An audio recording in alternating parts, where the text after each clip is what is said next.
What's up, guys? Welcome back to the channel. My name is Phil Sarpong. Welcome back to Phil's Guide to PsyD. If you are new to this channel, welcome. This channel is dedicated to everything clinical psychology. And so if you are a clinical psychology student, or if you're thinking about clinical psychology, or even if you're in the process of applying to clinical psychology, I'm going to give you guys all the tips. So for this video, we're going to talk about milestones during your clinical psychology program. And we're going to talk about some things that I didn't know when I got into my program. Now, this list, again, this is specific for my program, but safe to say most programs are going to have something like this in this order. There are going to be things in this program or in this list that is definitely the case for every single program, but some programs might have slight differences, but I expect to see something like this in the program that you started.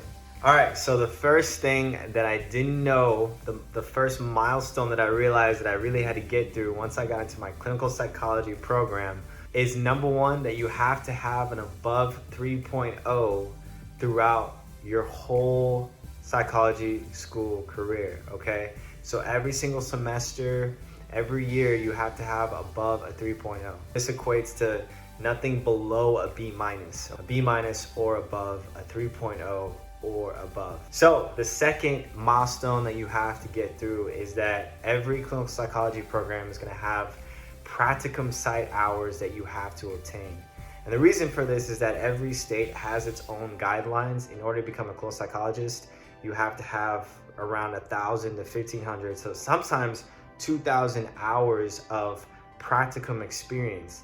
And this is experience where you are in externship sites and you're actually doing therapy, or you're doing assessment, or you're doing what it takes to be a clinical psychologist under supervision. And in totality, once you get done with your program, you should have this many hours, all right? So for most states, it's anywhere from 1,500 hours to 2,000 hours. Your school, your program will probably have their own specific requirements of the hours that you need to get. Again, these are supervised hours, right? So you're going to be doing therapy, you're going to be doing assessment, diagnosis, all these different things under supervision. For most clinical psychology programs, the first year is basically just classes.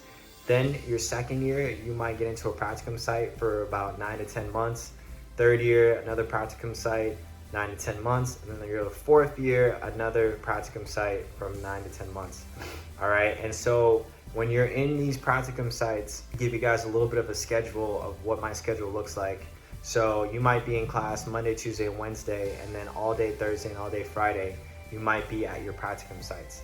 And so your practicum sites might require, say, 20 to 24 hours a week from you, okay? So you might work 8 hours on Thursday and 8 hours on Friday. So when you do the math, for 9 to 10 months, if you're doing about 20 hours a week, you'll get to 500 to 1,000 hours fairly quickly. All right, guys, so the next third milestone that you got to get through in order to get that clinical psychology degree is you have to take a comprehensive exam after your second year. Now, this is usually standard for most schools. Most schools, after your first year, it's mostly all classes. Then your second year, you're going to go through the practicum experience and be doing classes, and you're going to take this comprehensive exam. This comprehensive exam is basically an exam that tests you on what you know in here about clinical psychology. This exam, the comprehensive exam, is basically all head knowledge. You're gonna go in, it's gonna be a multiple choice test exam that your school is gonna give you, and then you have to obviously have a certain grade to pass it, okay? A lot of schools actually, they'll allow their students to take a comprehensive exam, and they'll actually also allow you to take the EPPP, which is your board exam for clinical psychology, counseling, and everything else. And so a lot of people, when they take their comprehensive exam, they'll also take their EPPP board exam to get that head knowledge out of the way, okay? Now, there's a lot of schools that don't require you to take your board exam right away or in the program, but they do require a comprehensive exam, basically of the 2 years of the classes that you've taken and the head knowledge that you have in order to be a clinical psychologist. Whew! We are at our fourth milestone. So fourth milestone is going to be a dissertation proposal. At least this is the case for my program. Now, the first three were pretty consistent across the board for most clinical psychology schools. The grade, the Practicum Site, and then the comprehensive exam are pretty much consistent across for most clinical psychology schools. Now, for my program, Dissertation Proposal is sort of the next milestone that you have to get to.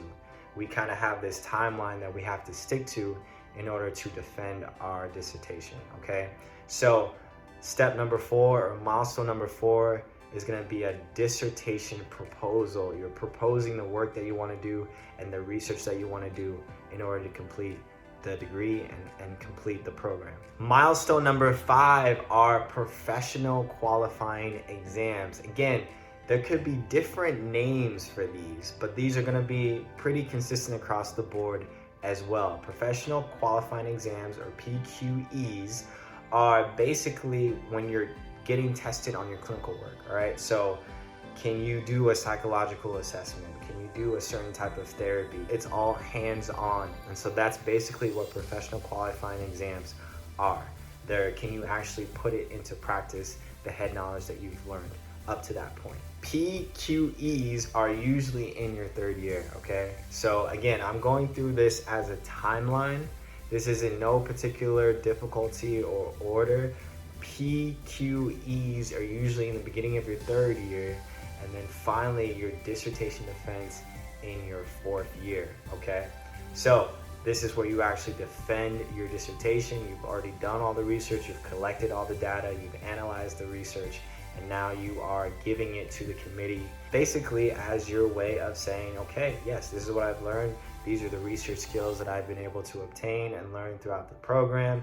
This is my work, and I'm contributing it to the field and to the profession, all right? And so this is where you kind of go from being a student to a peer in a lot of schools' eyes, because now you are one step closer from being a doctoral clinical psychologist. Okay, so that is milestone number 6. The next milestone is getting an internship. Again, this is going to be around your 4th year.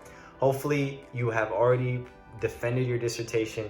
You're now applying to internships, and you're hoping to get those internships in the spring of your 4th year, okay? So this is very big. This is going to be across the board for most clinical psychology schools. They're going to require you to be able to find an APA accredited internship and complete that internship to its full degree, okay? And so most internships are 1 year. So then after that, if you haven't already taken your license board exam, you can take your license board exam, or if you've already have taken your license board exam, you're good. The other milestone really isn't a milestone, but most schools will require you to get through the program within at least 8 years, all right? At least 8 years. It's usually, again, it's a 5-year program, but sometimes students take a break, or they might have a little bit longer to complete their dissertation, so it might take 6 or 7 years. But most schools will cap out around 8 or 9 years. Thankfully, there is a lot of time to get everything done. You just kind of have to stay consistent. You got to take one step at a time. But that is basically all the milestones. Starting from number 1 with getting good grades, number 2 with the Practicum Sites hours, the supervision hours that you have to obtain, 3, which is the comprehensive exam after your 2nd year, 4, which is going to be your dissertation proposal, usually at the end of your 2nd year, beginning of your 3rd year, 5, which is going to be your professional qualifying exams to show the clinical skills that you have, and that's usually in the beginning of your 3rd year. 7, obtaining an internship. You're going to apply to an internship around the beginning of your 4th year.